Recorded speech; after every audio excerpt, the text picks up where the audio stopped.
Welcome back to On the Green at the Medalist. We are here on the 10th green, and we're here at the Medalist, of course, with General Manager Lowell Weaver. Morning.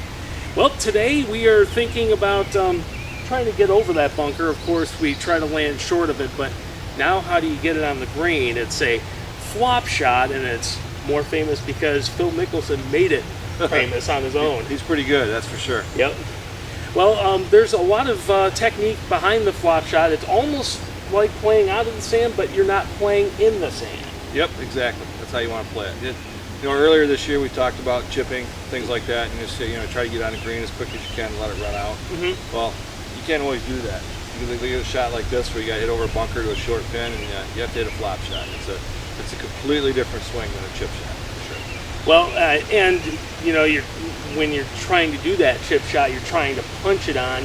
And then with a sand shot, you're trying to let the sand and the momentum take everything up. So you got to find that happy medium in between. Right. Yeah, for a flop shot, what you want to do is you want to kind of set up like a bunker shot. Your stance is open. You open up the face of the club, and the thing with a flop shot is that you want to take a pretty steep angle and then go down underneath it and make sure you hold the face open, so you kind of make it go straight up in the air. You don't want it to have any spin on it. You just want to go straight up in the air and hit soft, and hopefully come down right next to the pin.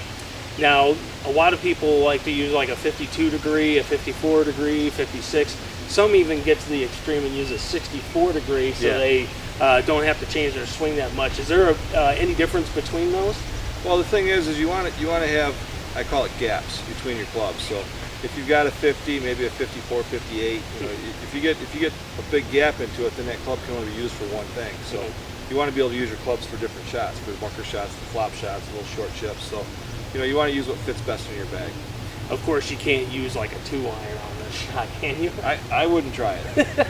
I guess you could try to blast it through the bunker and run it through it somehow, but I don't think it's very successful. I can only imagine how they used to be able to do a shot like that back before the technology and even tipping it that forward. Exactly, yep.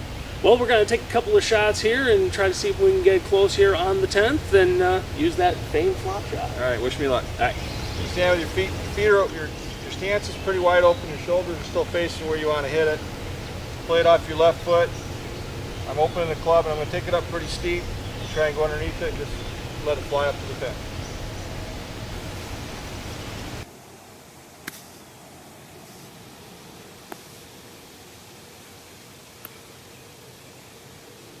Well, with two nice shots, the first one was pretty decent. You had a chance for maybe a birdie or a par if you needed 2 putts, but that second one, perfect for birdie. Yeah, I'll take that one every day for sure.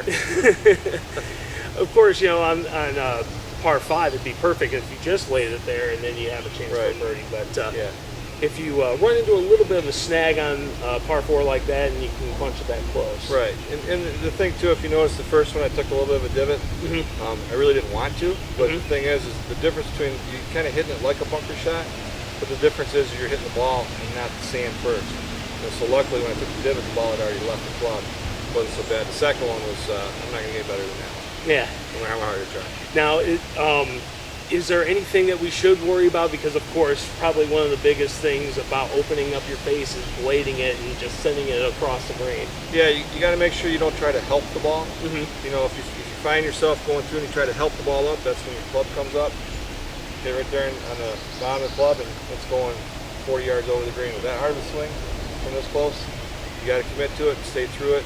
Make sure you don't help it. The club being down there with an open face is going to let it happen. Absolutely. And of course, you got to keep on practicing to hit shots like that. That's why Lowell's here. Sounds good. All right.